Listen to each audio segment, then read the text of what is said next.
When I saw him sitting quietly by the pool, the evening air thick with heat and the faint scent of jasmine wrapping around us, I felt a sudden tightness in my chest, not from fear, but from the strange closeness that had settled between us over these past weeks. It wasn't just the loss that brought me here, or the obligation to help him after my mother-in-law's passing. It was something far more complicated, something I hadn't anticipated and didn't quite understand. My husband was miles away, absorbed in work and distant calls, unaware of the changes happening in this quiet house.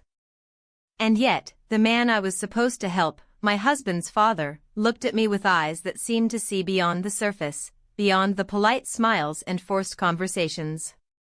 That night, as the stars began to pierce the dark sky and cicadas sang their endless song, I knew this summer would change everything. But before I tell you how it all unfolded, I want to ask, have you ever felt yourself standing on the edge of something you both crave and fear? A secret stirring beneath the calm, ready to disrupt everything you thought you knew? If you have, share where you're watching from and tell me, what's the secret you've tried hardest to hide, only to see it unravel anyway? The first time I stepped into their house after the funeral, I felt like I was entering someone else's paused life. It was quiet, still in a way that wasn't peaceful but hollow. Her cardigan was still hanging over the dining chair. The television remote was resting in the exact spot I remembered from our last visit. Even the kitchen smelled faintly of the perfume she used to wear. I stood there for a long moment, unsure where to place my hands, my bag, my own presence. He came around the corner slowly, his face worn more from grief than from age. There was something in his posture, in the way he carried himself, shoulders slightly slumped, like he was holding up too much invisible weight. We exchanged a soft hello, and then silence filled the room again, settling between us like dust. I wasn't supposed to stay long. Just a few days to help sort out paperwork, make some meals, ease him through the first wave of being alone. But as the sun dipped lower that evening and the house felt impossibly large with just the two of us in it, I realized how little had actually been said about plans. My husband had left that part open, just see how he's doing. Stay if he needs you. He hadn't called since I arrived. Only a text, thanks for helping him. I'll check in later, We had dinner in near silence that night. I reheated soup I'd brought from the city, and we sat across from each other at the long wooden table. He kept glancing at the empty chair next to him. Once, he reached for the salt shaker and stopped halfway, as if remembering she used to pass it to him without needing to ask. I watched his hand tremble slightly before he set it back down. The second day was filled with quiet tasks. Cleaning drawers, sorting old photos, taking down the wilted flowers from the living room. He joined me at times, then disappeared into other rooms when it became too much. We didn't talk much, but when we did, it felt raw and careful. In the evenings, he started sitting by the pool with a book in his lap. Sometimes he read, sometimes he didn't. I would bring him tea and sit nearby, reading or simply watching the reflections dance across the surface of the water. The silence was less awkward now, shared grief creating an unexpected bond, a mutual understanding that didn't require many words. By the fourth day, something small but undeniable had shifted. It was in the way he lingered in conversation, how his eyes softened when I entered the room, how he began asking how I'd slept, if I'd eaten. He noticed things. And it startled me how much that mattered. My marriage wasn't bad. We weren't fighting. But there was a silence there too, a colder, emptier one. A kind of growing absence in the space where intimacy used to live. My husband was reliable, responsible, always busy. But over time, I had started to feel like a function rather than a person. The one who remembered appointments, planned dinners, folded clothes. I had become invisible by degrees. That night, I stood outside by the garden after dinner, arms wrapped around myself, looking up at the sky. He joined me after a while, quietly, without announcement. He handed me a blanket. "It gets cold quick," he said, his voice low. I nodded. We stood there for a long time, just listening to the night. The air was thick with moisture and the hum of insects. I was aware of his presence the way you're aware of a storm on the horizon, calm for now, but full of pressure. When I turned to thank him, our eyes met. Neither of us looked away right away. There was something in his gaze that held me there, suspended. I felt the flutter of nerves deep in my belly, the way you feel just before doing something irreversible. But instead, I looked down, tucked the blanket tighter, and walked back inside. In my room, I closed the door behind me and leaned against it, breath shallow. My heart was racing, and I wasn't sure why. I sat on the bed and stared at the phone. Still no messages from my husband. Still no "how are you holding up?" Not even a good night. I curled beneath the blanket he'd given me, but sleep was slow to come. I lay there in the dark, listening again to the sounds of the house, the creaks, the wind, the muffled footsteps down the hall. Something had begun to stir, and I didn't know how to stop it. Only that I hadn't felt that scene in a very long time. The morning sun filtered through the linen curtains, casting a soft, uneven glow across the wooden floor. I lay awake, not because of restlessness but because something had changed. I could feel it, not just in the air, but in the way my body responded to the stillness around me. I didn't reach for my phone, didn't check for messages. I already knew there would be nothing from my husband. He hadn't called the night before, and I had stopped wondering why. Downstairs, the kitchen was quiet. I moved slowly, my bare feet touching the cold tiles with hesitation.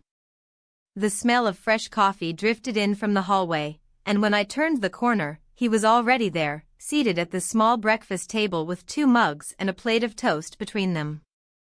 I paused. It was such a small gesture, and yet it made my breath catch. He looked up and met my eyes. There was nothing forced in his gaze, no expectation, just calm, present acknowledgement. I sat down across from him, and for a while, we ate without words. The silence had taken on a different weight, no longer heavy, but intimate. After breakfast, I walked out to the veranda and let the sun hit my skin. It was going to be another warm day, and already the air carried that sleepy, late summer stillness. The garden was alive with subtle movement, leaves shifting in the breeze, bees hovering lazily over flowers, birds calling from distant trees. He joined me a few minutes later, standing beside the wooden railing and resting his hand lightly on it. "It's hotter than usual," he said, his voice quiet but grounded. I nodded, not trusting myself to respond with more. We both stood there, side by side, looking out at the pool, the garden, the silence. Later that day, we decided to drive into town. The refrigerator was nearly empty, and the idea of getting out of the house for a bit felt welcome. The car ride was filled with stretches of wordless peace, interrupted only by soft music on the radio and the occasional comment about traffic or where to park. In the grocery store, I noticed the way he moved, deliberate, attentive, choosing things not out of routine but with thought. He asked if I liked apricots, and I said I did. He added 2 small cartons to the basket. When we reached the checkout, he handed me a small chocolate bar without a word. I didn't ask why. Back at the house, we unpacked the bags in an easy rhythm. I noticed how comfortable the routine felt. Not like a married couple, not like relatives, but like 2 people who had fallen into each other's orbit by chance, orbiting closer each day. That afternoon, the heat became unbearable. I changed into a loose cotton dress and tied my hair up, the fabric clinging to my skin in the humidity. I walked barefoot outside to sit near the pool. He was already there, reading under the shade of the large umbrella. When he saw me, he looked up and smiled, a small, simple smile, but it stayed with me. I sat across from him and dipped my feet into the cool water. He offered me a glass of lemonade he had made earlier. I took it, our fingers brushing briefly. That moment lingered, more than it should have. We talked about his late wife. He shared stories I hadn't heard before, ones that made me laugh unexpectedly, others that pressed something soft and aching in my chest. I listened closely, more than I ever had before. As the day slipped into evening, the air grew heavier, and we moved from the poolside to the veranda again. He poured us each a glass of wine, and we watched the sky turn pink, then indigo. I found myself studying the lines on his face, not with judgment or pity, but with an unfamiliar tenderness. He told me how strange it was to sleep alone after so many years. How the silence at night sometimes felt louder than any noise. I didn't know what to say, but I placed my hand lightly on his arm for a brief second. A gesture that seemed harmless, and yet it wasn't. Inside, I ran a bath but didn't stay in long. The water felt too hot, too close. I dried off, changed into a fresh shirt, and opened the windows in my bedroom to let in the night breeze. I thought about calling my husband but didn't. I had nothing new to say, and he likely wouldn't answer anyway. I lay in bed with a book open across my lap but didn't turn the pages. My mind drifted back to the garden, to his voice, to the way the air shifted when we were near each other. I had done nothing wrong. And yet, I couldn't pretend I hadn't noticed what was happening. Somewhere between habit and desire, we had crossed into unfamiliar ground. I felt it every time I saw him. In the smallest things. In how he looked at me when I wasn't speaking. In the way my skin reacted to his presence, how my breath changed without permission. I closed the book and turned off the lamp. The darkness offered no clarity, only the echo of questions I hadn't dared speak aloud. What did I want from this? What was I willing to risk? And then I realized, I hadn't thought of going home in days. Not really. Not in any serious way. That scared me more than anything else. Because somewhere between kindness and proximity, I had started to feel something I couldn't justify. Something I couldn't explain away. I lay still, letting the night hold me in its uncertain quiet. I didn't know where this path would lead. But I knew I had already taken the first step. The days began to blend together, not in monotony, but in a rhythm that felt both soothing and dangerous. I woke earlier than usual that morning, the light just beginning to filter through the window, painting soft lines across the ceiling. For a while, I lay still, listening to the sounds of the house, the distant creak of old floorboards, the faint hum of something electrical. There was no sense of urgency, no agenda. Yet inside me, a quiet pressure had begun to build, subtle but undeniable. I moved through my morning routine with deliberate slowness, as if trying to delay whatever the day might bring. Downstairs, he had already set the kettle on. The scent of toast drifted through the kitchen, and I found him standing at the counter, spooning jam into a small dish. He looked over his shoulder and offered a soft good morning, his eyes lingering a moment too long. We ate at the small table again. Two people sharing space, time, silence. But there was something else present now, something that sat just beneath the surface of each glance, each motion. He passed me the butter, and our fingers brushed.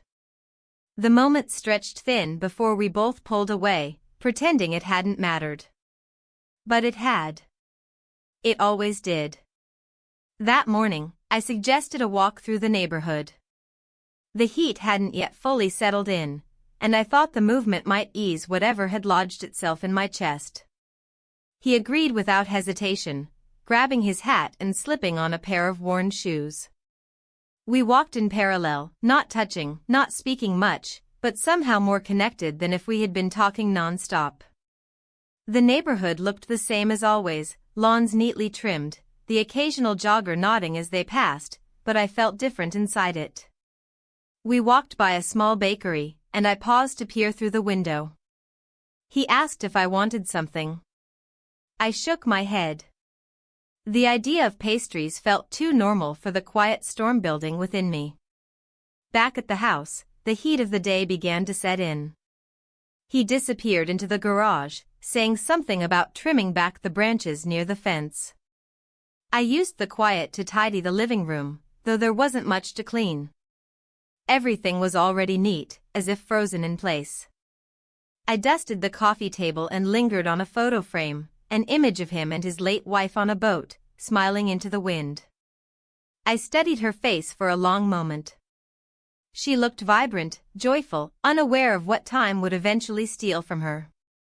The photo didn't make me feel guilt, exactly. More like unease. I wasn't here to replace anyone. I hadn't intended to feel anything beyond care and obligation. But somehow, in the spaces grief had carved open, something else had begun to grow. And I didn't know how to name it. That afternoon, we sat by the pool again. He'd brought out 2 glasses of cold water with lemon slices. I watched the condensation gather and drip down the side of the glass, tracing tiny rivers across the table. He talked a bit about the garden, how his wife had always known exactly when to prune the roses, how he was just guessing now. I offered to help, and he smiled, the kind of smile that reached all the way to the corners of his eyes. He looked different in the sunlight. Softer, somehow. Not younger, but more open.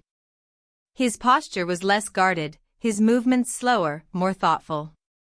I found myself studying the way his hands moved when he adjusted the umbrella, the small sounds he made when settling into his chair. These were details I wouldn't have noticed before. Now they anchored me. When he mentioned that the neighbor might stop by later to check on the fence, I felt a strange flicker of irritation. I didn't want to share him with anyone. The thought startled me. I looked away quickly, focusing on the still surface of the pool. In the late afternoon, I retreated to the guest room to rest. I lay on the bed, staring at the ceiling fan as it turned slowly overhead. My mind wandered to my husband. He still hadn't called. 3 days without even a text. I tried to imagine what he would say if I confronted him about the silence. He'd probably apologize distractedly, explain some emergency at work, promise to make time later. But that time never came. When I heard footsteps outside my door, I closed my eyes and pretended to sleep. The sound paused, then moved on. I waited until everything was quiet again before sitting up. I didn't want to see him just then. Not because of discomfort, but because I wasn't ready for what might be in his eyes. At dinner, we were back to small talk, safe topics, familiar phrases. He told me he'd found a nest in one of the hedges.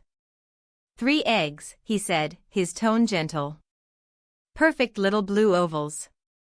I asked if he'd taken a photo, and he shook his head. Didn't want to disturb them. Something about that made my throat tighten. The idea of not disturbing something fragile. Of letting it stay untouched, even if it pulled you in. I pushed my food around the plate for a while after that, appetite gone. After cleaning the dishes, we both stepped out onto the veranda. The air had cooled slightly, and the night insects had begun their rhythmic songs. He sat in his usual spot, and I took the seat beside him without thinking. We looked out into the dark, letting the quiet fill the space between us. Then, without turning to me, he said, "It's been easier with you here." The words were simple, but they cracked something open. I didn't respond. I couldn't. My hands were folded tightly in my lap, knuckles pale. I nodded instead, barely, and kept my eyes forward. That night, I didn't sleep much. I lay awake, sheets tangled around my legs, heart unsteady. I kept replaying that sentence in my head. It's been easier with you here, the kindness in it. The vulnerability. The way it made my body ache in places I had forgotten could still feel. I knew something was coming. Not a moment, not an event, but a shift. A deep, irreversible turn. And I wasn't sure I would stop it. I wasn't sure I wanted to. The next morning, I woke up with a sense of heaviness that I couldn't explain. The sun was already cutting across the room in thick, golden beams, but I lingered under the covers longer than usual. My body felt tired, not from physical strain, but from the quiet emotional pull that had been building day by day, moment by moment. I stared at the ceiling, listening to the distant sounds of birds and the subtle creaking of the house as it adjusted to the warming day. When I finally got up and walked into the hallway, I noticed the door to his room was ajar. He was already awake. I could hear movement downstairs, the sound of running water, dishes clinking softly, and the low hum of the radio he often turned on for company. I descended the steps slowly, each one echoing louder in my ears than it should have. He was in the kitchen when I entered, rinsing a bowl at the sink. There was already a cup of coffee waiting on the table. No words were exchanged at first. He nodded at me, and I gave him a small smile. The air between us was neither strained nor relaxed, it existed in that fragile space where things could still be redirected if someone was brave enough to try. But neither of us tried. I sat down and wrapped my hands around the warm mug, grounding myself in the ordinary. I looked at the back of his shoulders, the way they moved beneath the soft cotton of his shirt.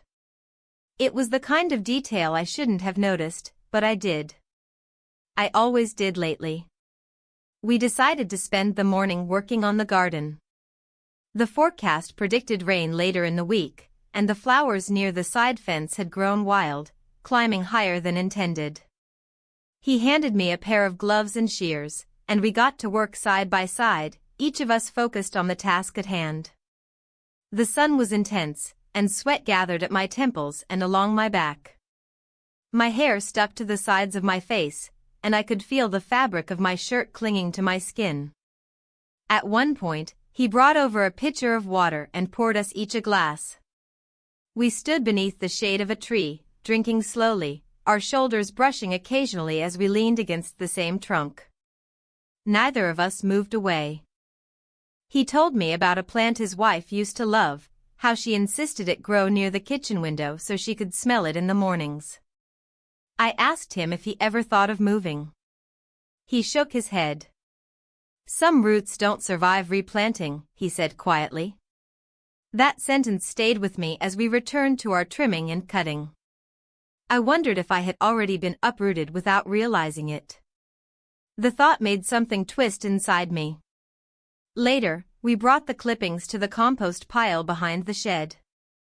The air smelled of damp earth and green leaves, and the light filtered through the trees in thin columns. I reached for a fallen branch at the same moment he did, and our hands collided.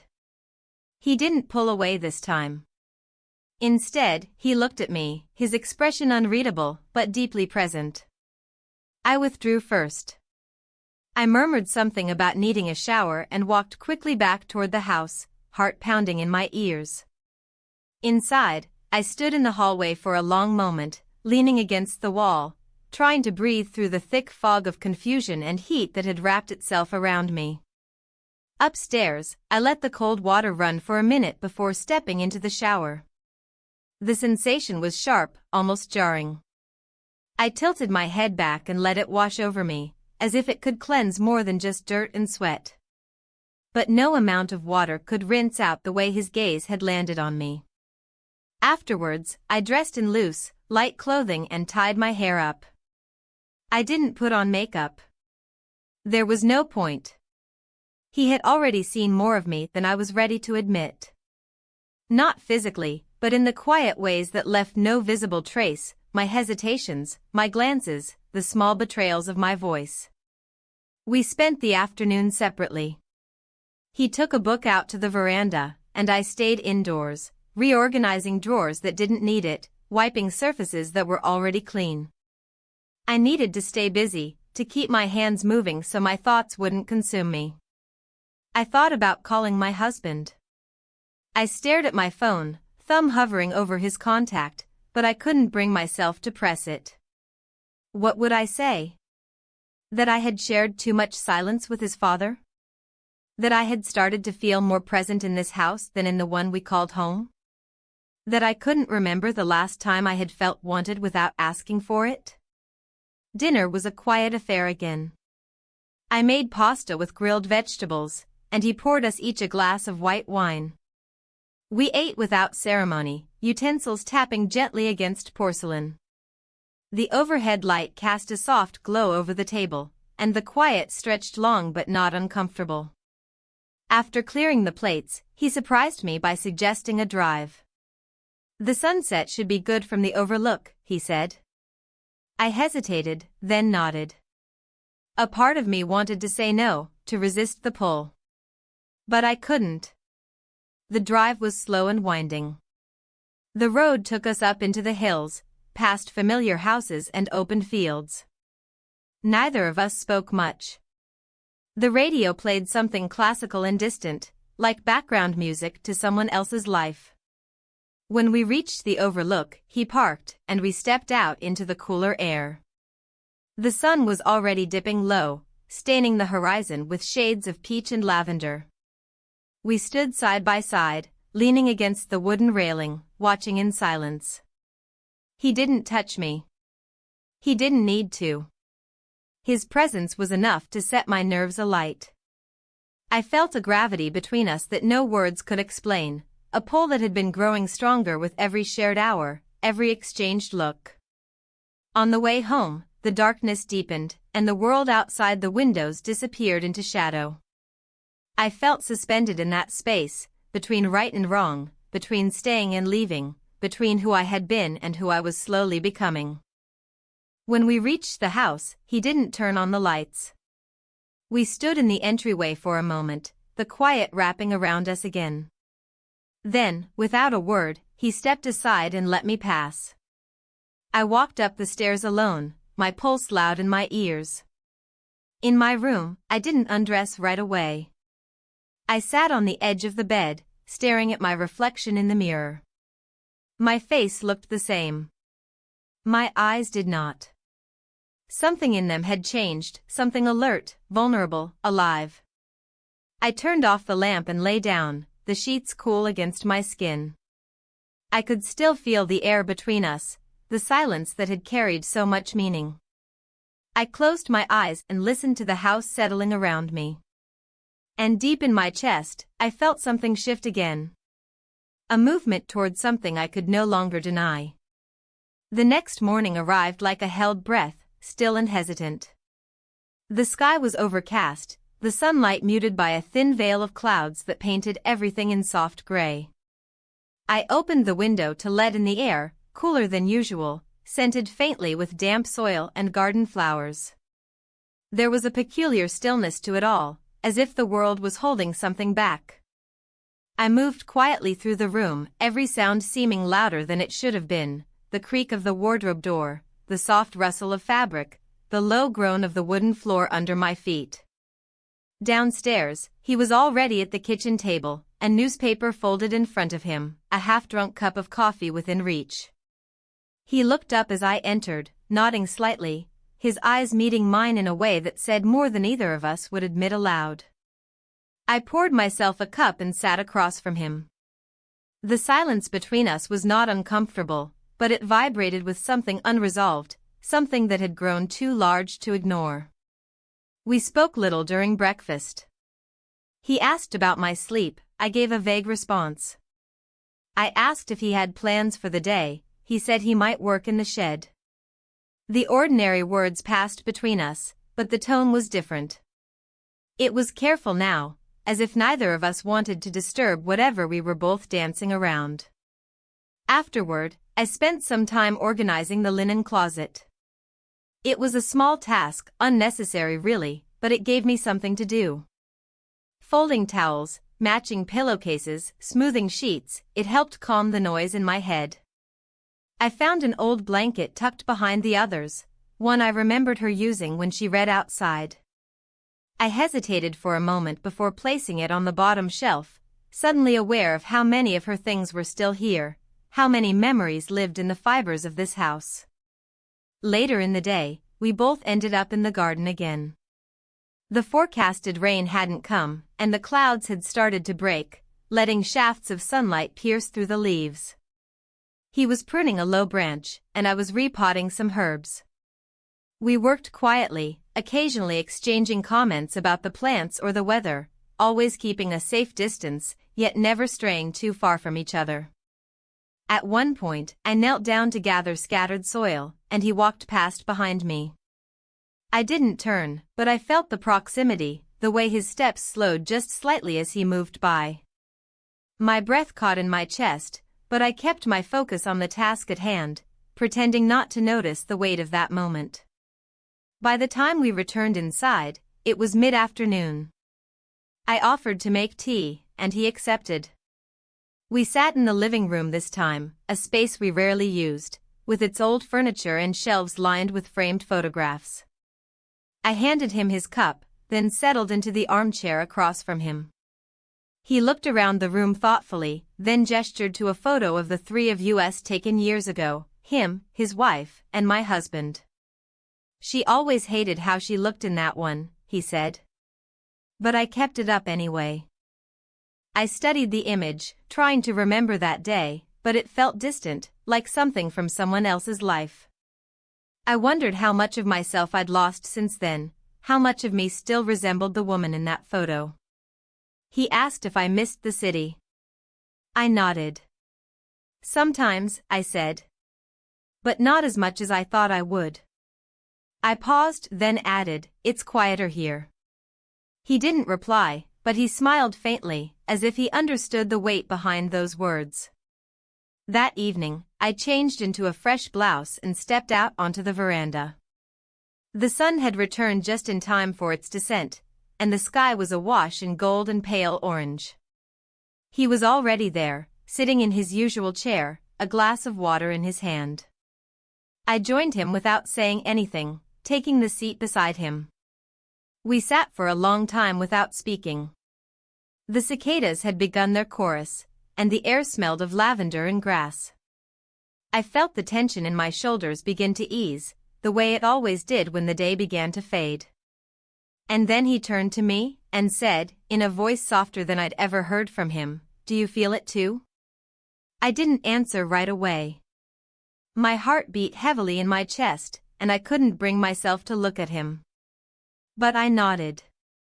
Barely. Just once. It was enough.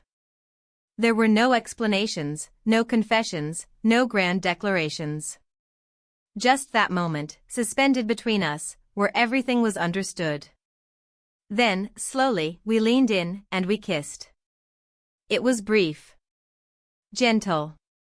Quiet. Like something slipping between the cracks of a long-held silence. And when it was over, we both sat back, eyes on the horizon, not speaking. Not needing to. Eventually, I stood. My legs were unsteady, but I masked it well. I excused myself, my voice steady even as my insides churned. He didn't stop me. He just watched me walk away. Upstairs, I closed the door and stood with my back against it, eyes closed. My hands trembled at my sides, and I pressed them flat against the wood to steady myself. I didn't know what I had just allowed to begin, only that it couldn't be undone. Not now. I sat on the edge of the bed and let the silence settle around me. The air felt heavier somehow, fuller. I could still feel the pressure of his lips against mine, the warmth of it lingering like sunlight on skin. I didn't cry. I didn't smile. I simply breathed. And in that breath, I accepted the truth I had tried so hard to avoid: something had shifted irreversibly. And I had stopped resisting it. I barely slept that night. Every time I closed my eyes, I saw the same moment, his face inches from mine, the brief weight of his lips, the quiet acknowledgement that passed between us. It wasn't dramatic or explosive. It was delicate, restrained, almost reverent. But it had happened, and no matter how still the house was, no matter how much I tried to pretend it could be undone, it clung to me like breath on glass. I lay awake long after the darkness had settled, watching the ceiling shift with shadows. I listened to the ticking of the old wall clock down the hall, to the wind brushing against the windows, to my own breathing. I didn't move. I didn't cry. I didn't think. I just floated in the silence, suspended somewhere between guilt and inevitability. When morning finally arrived, it brought with it an odd sense of clarity. The sky was pale, the color of unwashed linen, and the air held that particular coolness that always came before the sun settled in. I moved quietly through my morning, careful not to wake anything, him, the house, the fragile threads of understanding that hung between us now. He was already outside when I stepped onto the veranda. Dressed in a faded shirt and work pants, he was hosing down the garden stones, water arcing softly over the path. I stood there for a moment watching him, my hand resting on the doorframe, not ready to speak, not ready to walk away either. Eventually, he looked up. Our eyes met for only a second. He nodded. I nodded back. We didn't speak of it. Not the kiss, not the change it brought. We didn't need to. Something unspoken had settled between us, and for now, that was enough. Instead, we returned to the rhythm of our days, the movements we both understood, the tasks that gave our hands something to do while our minds spun quietly in the background. I spent the morning in the kitchen, slicing fruit, wiping down counters that didn't need cleaning, organizing drawers that no one else would open. He worked outside, trimming branches, pulling weeds, adjusting the sagging fence gate. Every so often, I would glance out the window and catch a glimpse of him. Not watching me, just moving, steady, thoughtful, alone. It comforted me more than it should have. We had lunch in the garden. Sandwiches, fresh strawberries, a pitcher of lemon water.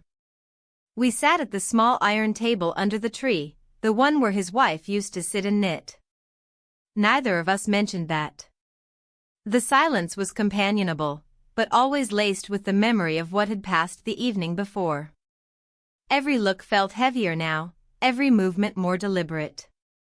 After lunch, we took a walk down the path that ran behind the house. It wasn't far, just a quiet loop past the back edge of the property, under a few overgrown trees and past the fence that bordered the neighbor's lot. The grass brushed against our legs, tall and soft, and the breeze carried the faint scent of honeysuckle and soil. We didn't say much. There was nothing to say, not without shifting the fragile balance we had reached. But the silence between us had changed. It no longer felt like a pause. It felt like a choice. Back at the house, I returned to my room and sat by the window. I opened my phone and saw 3 unread messages from my husband. He had finally noticed the time that had passed. They weren't urgent or emotional, just status updates from work, an invitation to call when I had time, a mention that he might be able to visit on the weekend. I stared at the screen for a long time before setting it down, unread. In the late afternoon, a neighbor stopped by. She brought a container of soup and asked about how things were going. I stayed in the kitchen while he spoke with her at the door. I could hear their voices, his polite, measured, hers curious, maybe a little too interested. I didn't move closer. I didn't want to be seen. I didn't want to step into that frame just yet. When she finally left, he came into the kitchen and set the container on the counter without a word. I thanked him. He nodded. That was all. But our eyes met again, and something in me twisted. I didn't want to think about what would happen if someone noticed. I didn't want to imagine what it would feel like to be exposed, to be questioned, to explain something I barely understood myself. The evening fell slowly, the light drawing long shadows across the hallway floor. I moved through the house with care, pausing often to listen, to breathe, to remind myself that I was still here, that I had not become someone else overnight. But I could feel the change inside me, subtle, deep, like a seed breaking open in the dark. We had dinner at the dining room table, the same one where we'd eaten every night since I arrived. The chairs were still a little too far apart. The overhead light flickered once, and he reached up to adjust it, his fingers brushing the bulb with practiced ease. I watched the muscles in his arm shift beneath his shirt. I shouldn't have, but I did. I ate slowly. The food tasted like memory, like routine. He told me about a story he'd read in the paper, something about local road construction. I laughed at one point, too loud maybe, but it felt good to hear myself make a sound that wasn't quiet or cautious. He smiled. After we cleared the dishes, he lingered by the sink. I stood beside him drying the plates, passing them one by one into the cupboard. Our hands moved in tandem, and with each passing motion, the space between us felt smaller, more fragile. When the last plate was put away, we both paused. He turned to me, and for a moment, I thought he might speak. But he didn't. Instead, he simply looked at me deeply, with a kind of calm restraint that made my throat tighten. I felt something in me respond, not just emotionally but physically, a shift in my breath, a tremble in my fingers, a quiet unraveling I could no longer hide. I stepped back. Just a little. Just enough to break the spell. I think I'll turn in early, I said, my voice steadier than I felt. He nodded, stepping aside to let me pass. I walked slowly through the hallway, up the stairs, down the corridor to the guest room. I closed the door behind me and leaned against it, letting the silence hold me once again. Inside, the room was cool and dim. I sat at the edge of the bed and looked down at my hands. They were still. Steady. But I could feel the storm beneath them, waiting. I didn't know what tomorrow would bring. But I knew the line we had crossed was not the last one. Not anymore. Something deeper had begun. And we were already too far to turn back. The night passed in silence, but not in peace. I slept fitfully, caught between restless dreams and fragments of thoughts I couldn't hold on to. I would drift off for a few minutes, then wake again, staring at the ceiling as though it might offer some kind of answer. The quiet was too loud. The room, too still.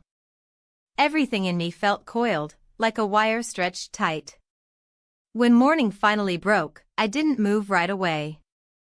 I watched the soft light crawl across the ceiling, listened to the rustle of trees just beyond the window, and tried to slow my breathing. But the truth pulsed steadily behind my ribs. There was no going back, not in thought, not in feeling. Something had shifted permanently, and I no longer had the illusion of control. Eventually, I pulled myself from the bed, dressed slowly, and tied my hair up, not bothering with anything more than a loose braid. I didn't want to look like I was trying. I didn't want to look like I cared. But of course, I did. Every choice I made now felt like a silent admission. Downstairs, the house was quiet. He wasn't in the kitchen, nor on the veranda. For a moment I wondered if he had gone out, if maybe last night had been too much. But then I heard the soft metallic clatter of tools coming from the garage. I made myself coffee, black, and leaned against the counter, listening to the rhythmic sound of hammering in the distance. It was strangely grounding. Practical. Physical. Something he could control. I stayed in the kitchen for a while, pretending to read a recipe book that had sat untouched on the shelf for years. I wasn't really seeing the pages. My mind kept circling the same question, over and over, what now, ? Around noon, he came in through the back door. His shirt was damp from the heat, his sleeves rolled up. He greeted me with a quiet hey, then opened the fridge and poured himself a glass of water. I watched the way his fingers curled around the glass, how his forearm flexed with the movement. I looked away before he turned around. We talked about nothing, the heat, the repairs, the forecasted rain. Words that filled the air like static, just enough to keep us from saying the things we really meant. Then he asked if I wanted to go into town with him. He needed some parts for the tools, maybe a few groceries. I nodded, perhaps a little too quickly. The car ride was uneventful, but my awareness of him was constant. The way he drove with one hand resting on the wheel, his gaze focused, his jaw set in a quiet concentration. The air conditioning hummed softly. We passed familiar turns, familiar houses. None of them felt like they belonged to the version of me that had existed just weeks before. At the hardware store, I stayed by his side as he moved down the aisles, collecting small items, sandpaper, screws, a replacement handle for something I hadn't noticed was broken. We didn't talk much. But there was a comfort in walking beside him, in being seen there, in this ordinary space. I knew what it looked like. A woman helping her father-in-law. A family member lending a hand. No one would guess how wrong that image had become. On the way back, we stopped at a local bakery. I picked up a small bag of fresh rolls, and he added a jar of local honey at the register. When we got into the car, he handed it to me wordlessly. I held it in my lap the whole drive home. Once back, we both retreated to our corners of the house. He to the shed again, me to the guest room. I opened the jar of honey and dipped a spoon in, tasting the sweetness slowly, as though it might dissolve the tension that had taken root in my chest. It didn't. Later that afternoon, I found myself standing in the doorway of the laundry room, staring at the basket of clean clothes I had folded 2 days earlier. It was still there, untouched. I picked it up and carried it upstairs, placing the items in the appropriate drawers with mechanical care. I moved slowly, deliberately, as if each motion might buy me time, might keep me in a state of suspension a little longer. By evening, the air had cooled. A soft breeze moved through the trees, and the garden buzzed quietly with life. I stepped outside with 2 glasses of iced tea and found him seated on the bench beneath the old oak. He looked up when I approached, then shifted slightly to make room.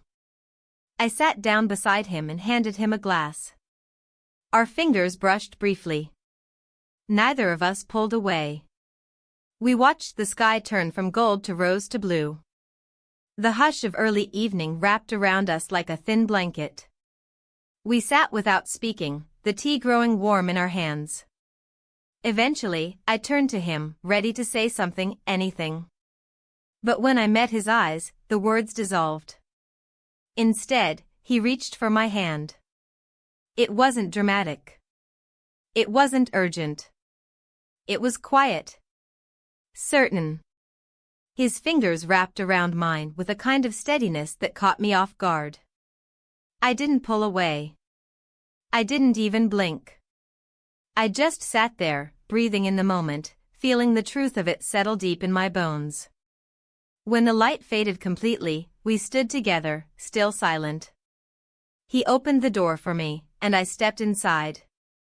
I paused in the hallway, listening to the click of the door closing behind him, the shuffle of his footsteps retreating. I went upstairs and washed my face, brushed my hair. My hands trembled slightly, but I kept moving. In the mirror, my reflection looked the same as always, but I could see the difference in my eyes. They weren't confused anymore. They weren't afraid. They were waiting. Later that night, I heard footsteps outside my door. A pause. Then a knock, barely audible, more of a question than a request. I opened it. We spent the night together. And in the quiet hours that followed, I stopped pretending that this was anything less than real. The morning after passed in near total silence. I woke before the sun had fully risen, the light in the room a faint gray wash, the sheets tangled around me in a way that made the air feel too close. For a few seconds, I didn't move. I didn't look toward the other side of the bed. I simply stared at the ceiling and listened to the rhythm of my own breath, slower than usual, but heavier. As though it carried the weight of something it wasn't used to holding. He was already gone. I knew that without checking. I could feel it in the stillness of the room, in the absence of his warmth. But I didn't feel abandoned. It wasn't that kind of silence. It was a silence that understood boundaries, that recognized the fragility of what we had stepped into. A silence that honored the fact that nothing could be rushed now, and nothing could be undone. I got up slowly, dressed without thought, and pulled my hair into a simple knot. I didn't look in the mirror. I didn't need to. I already knew that whatever I saw there wouldn't match what I was feeling. Downstairs, the house was awake but restrained. The familiar sounds, clinking of dishes, the soft hum of the refrigerator, the occasional creak of old wood, felt sharper, somehow. He was in the kitchen, pouring coffee. When he turned and saw me, his expression didn't change much. But something passed between us, a shared acknowledgement, quiet and unspoken. We didn't discuss the night. We didn't try to name it or label it. There were no apologies. There was no fear. Just a new understanding layered on top of everything else we'd been building. I sat down at the table, and he poured me a cup. The sound of it filled the space more than words could have. We ate breakfast in measured movements. Toast. Sliced fruit. A shared glance when I reached for the honey and he passed it before I asked. Outside, the morning brightened slowly, the sunlight warming the edges of the windows. I watched it stretch across the floor and wondered how long we could keep living like this, in a space where everything had changed, but nothing had been declared. Later that day, my husband called. The phone buzzed once, then again. I stared at it for a moment before answering, my fingers cold around the edges. His voice was casual, distracted. He told me he might come up this weekend, asked if his father needed anything, if I was okay. I answered mechanically. Yes. Fine. Everything's fine. The lie sat on my tongue like ash, but it was easier than truth. He said he'd let me know by Friday. Then he hung up. I set the phone down and stared at it for a long time. That afternoon, I walked into town alone. I needed distance. Not from him, but from the house, from the version of myself that I was starting to understand more clearly than ever before. The streets were quiet. The air was warm but not stifling. I passed by the florist, the small cafe we'd stopped at a few days earlier. Everything looked the same, and yet I no longer fit inside it like I used to. At the general store, I picked up a few things, bread, some milk, a small jar of marmalade I didn't need but wanted. On the walk back, I found myself rehearsing conversations I'd never have. Words I might say if I were someone else. Someone braver. But I wasn't brave. I was just tired. Tired of pretending I was untouched by the things I now knew about myself. When I returned, the house was still. He wasn't inside. I saw him later from the kitchen window, down by the garden fence, fixing a broken hinge on the gate. He worked slowly, steadily, like always. His back was turned, but I watched him for a long time, my hands resting on the edge of the sink, fingers gripping the porcelain like it could hold me in place. We didn't speak much for the rest of the afternoon. Not because there was tension, but because we didn't need to fill the space with anything. Everything that mattered had already happened. It was in our bodies now. In the way we moved around each other. In the careful distance we kept, and the quiet understanding that the boundary had shifted, and we had both stepped over it willingly. That evening, we ate on the veranda. The sky was dusky pink, the air cool. He brought out the chairs. I brought out the plates. We didn't touch. We didn't linger. We simply ate. The light faded slowly. He cleared the dishes. I folded the napkins. Afterward, I walked through the house barefoot, trailing my fingers along the banister as I ascended the stairs. Each step felt louder than the last. In my room, I sat at the edge of the bed, watching the shadows lengthen across the floor. I heard his footsteps downstairs, the quiet shutting of a door, the clink of glass against countertop. Then nothing. I didn't expect him to come to me again. And he didn't. But I didn't need him to. The thing between us wasn't about repetition or ritual. It wasn't about fulfilling a need over and over. It had been a moment. One night. A crossing of lines that couldn't be uncrossed. And that was enough. It had happened. And now we lived in the after. Lying in bed that night, I tried to picture my husband's face. I thought about the way he laughed when he wasn't buried in work, the way he used to leave his shoes in the middle of the hallway, the way he used to kiss me absent-mindedly on the cheek in the mornings. I didn't feel hatred. I didn't even feel anger. I just felt distance. The truth was, I had left that marriage in pieces, slowly, over months, years maybe. It hadn't broken all at once. It had frayed. And last night hadn't created that break. It had only made it visible. I closed my eyes and let the house settle around me. The quiet was full of meaning. The floorboards spoke softly under pressure. The wind moved through the trees. Somewhere downstairs, a light clicked off. And in the darkness, I knew we were both lying awake. In our separate rooms. In our separate thoughts. Bound together now not by guilt or mistake, but by something quieter. Something neither of us could fully name. But it was there. And it would follow us, whether we spoke of it again or not. The following days moved slowly, the air growing heavier as the weekend approached. My husband's call echoed in the background of my thoughts, persistent as a distant radio station that never quite comes into focus. Each morning, I wondered if today would be the day he arrived, if I would hear the crunch of tires on gravel or the slam of a car door, his presence changing the atmosphere of the house. But he didn't come. Not yet. And so I lived in a kind of suspended state, waiting for a reckoning that hovered just out of reach.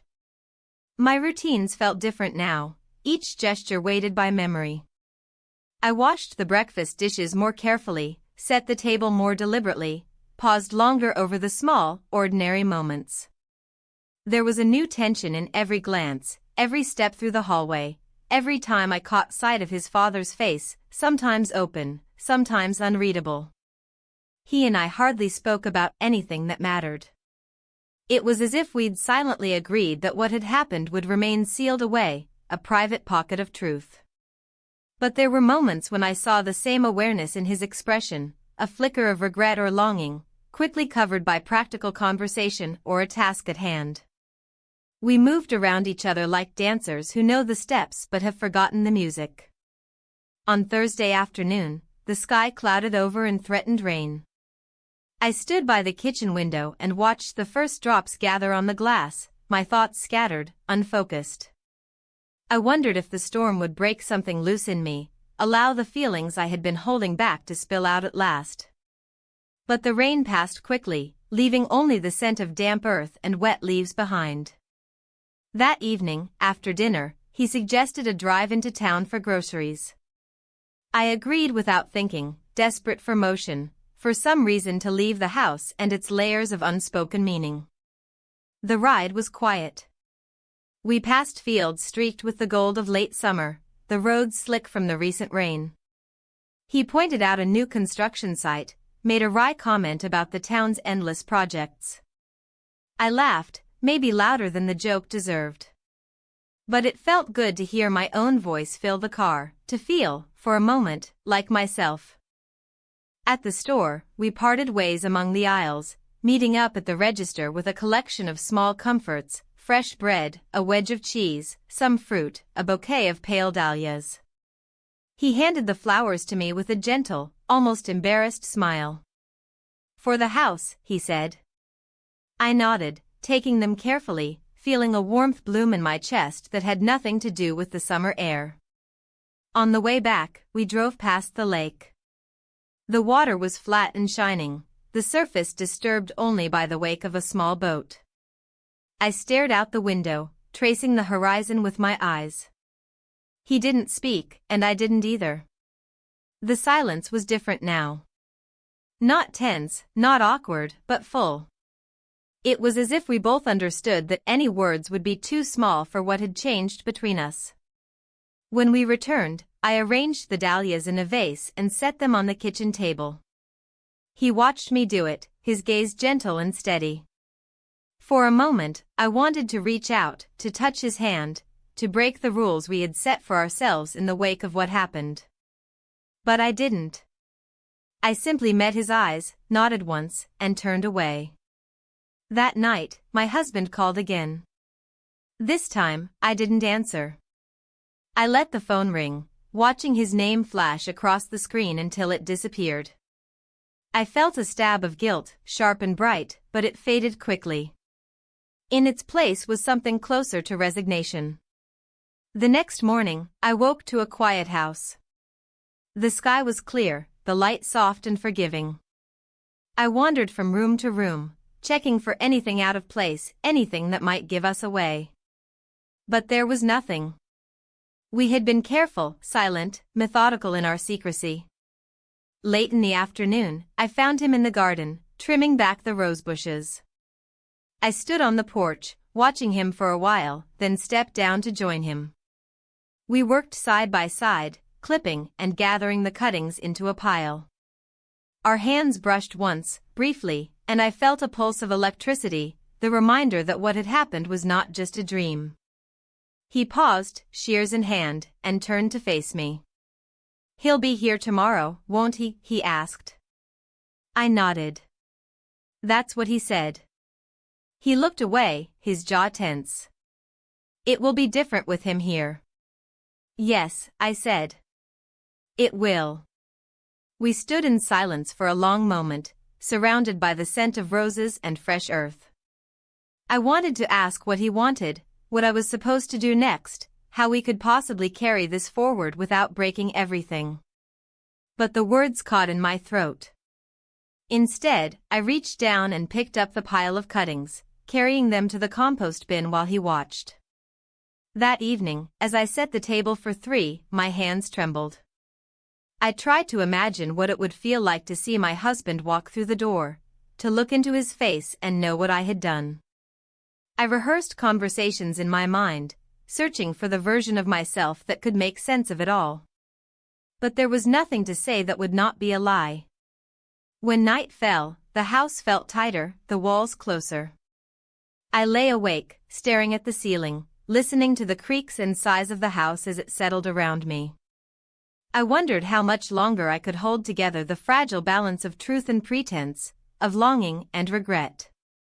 I closed my eyes and tried to remember who I had been before this summer began. But her face was blurry, out of reach, like a photograph left too long in the sun. The next day would bring a reckoning. I could feel it in my bones, heavy and unavoidable. But for now, there was only the hush of waiting, the stillness before the storm. And in that stillness, I finally let myself admit the truth. I had crossed a line that could never be erased. And the consequences, whatever they were already on their way. The day my husband arrived felt like the inevitable conclusion of a long, slow unraveling. I woke before dawn, nerves humming beneath my skin, and sat for a while at the edge of the bed, hands clenched together. Sunlight crept along the floorboards, inch by inch, as if testing whether it was safe to enter this house full of secrets. I listened to the hush of morning, the muted sounds of a world not yet awake, and tried to steady my breathing. Downstairs, the kitchen felt foreign, though nothing had changed. I boiled water for coffee and set out 3 cups, lining them up like proof that everything was normal. I heard the car before I saw it, a gravel crunch, the low whine of brakes. I forced myself to keep moving, heart rattling in my chest. When he walked through the door, he looked tired, but otherwise unchanged. He dropped his bag by the stairs, called a greeting into the house. I called back, voice steady, hands shaking only slightly as I poured coffee and handed him a mug. He embraced his father, the 2 men standing awkwardly for a moment, neither saying what I feared they might. Breakfast was a study in restraint. My husband asked about the house, the garden, small repairs. His father answered with the same measured calm he had always shown. I added my own comments, safe, neutral, careful to avoid any detail that might give me away.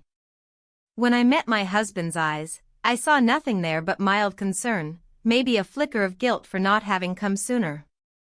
After breakfast, he walked the property with his father, inspecting the shed, the vegetable beds, the sagging fence gate. I watched from the window, a cup cooling in my hands, and wondered how I would ever reclaim the ease that once came so naturally in his presence. He moved differently now, slower, more thoughtful, as if he was searching for something he couldn't name. By midday, the house was full of motion and tension, a tangle of footsteps and closed doors, the undercurrent of three people trying not to notice what couldn't be ignored. I spent most of the afternoon in the kitchen, chopping vegetables, arranging plates, giving myself tasks to fill the silence. When I passed my husband in the hallway, he touched my arm and smiled gently. "You look tired," he said. "Are you all right?" I nodded. "Just didn't sleep well." The lie tasted bitter, but he accepted it with a kiss on the cheek before continuing on. The touch lingered, both comforting and unfamiliar. Later, I set the table for dinner. 3 plates, 3 sets of cutlery, a pitcher of water, the vase of dahlias still bright and open. My husband sat at one end, his father at the other. I filled the spaces between them, offering bread, pouring wine, asking about the drive up from the city. We ate slowly, conversation moving carefully around all the places that hurt. After dinner, the men stepped out to the veranda with their drinks, voices drifting back through the open door. I cleared the plates, stacking them with deliberate quiet, hands steady now only because I had trained them to be. When I finished, I stood for a while in the kitchen, the hush broken only by the clink of glass and the low hum of conversation. Eventually, I joined them outside. The sky was streaked with orange and violet, the first stars beginning to show. My husband was talking about work, deadlines, a difficult client, something about travel in the fall. His father listened, eyes on the horizon. I sat beside them, folding my hands in my lap. And then it happened, the moment that would unmake the fragile peace I had built. My husband stood to go inside, and as he passed, I reached for his father's hand, needing something solid to hold. Our eyes met, and in that split second, the truth flickered between us, everything we had tried to hide, everything we had refused to say. He squeezed my hand, and I let him. When my husband returned, he found us there side by side, hands still linked, the air heavy with what couldn't be unsaid. For a heartbeat, no one moved. He looked at us, really looked, and something changed in his face. Not anger, not accusation, just a kind of resignation, a quiet understanding that sometimes the world comes apart without warning. He turned away, walked back inside, and closed the door behind him. The sound echoed across the porch, final and soft. We sat in silence, the dusk gathering around us. I could feel the weight of every choice I had made pressing down on my shoulders, but I didn't regret them, not in that moment. I watched the darkness spread across the garden, the last light clinging to the edge of the world. I didn't know what would come next, what words might be spoken or left unsaid. I only knew that the line between before and after had been crossed, and that nothing, not guilt, not hope, not even love, could return us to what we had been. That night, as I lay awake listening to the quiet breathing of the house, I finally understood, sometimes, the truth is quieter than a whisper, but it changes everything just the same.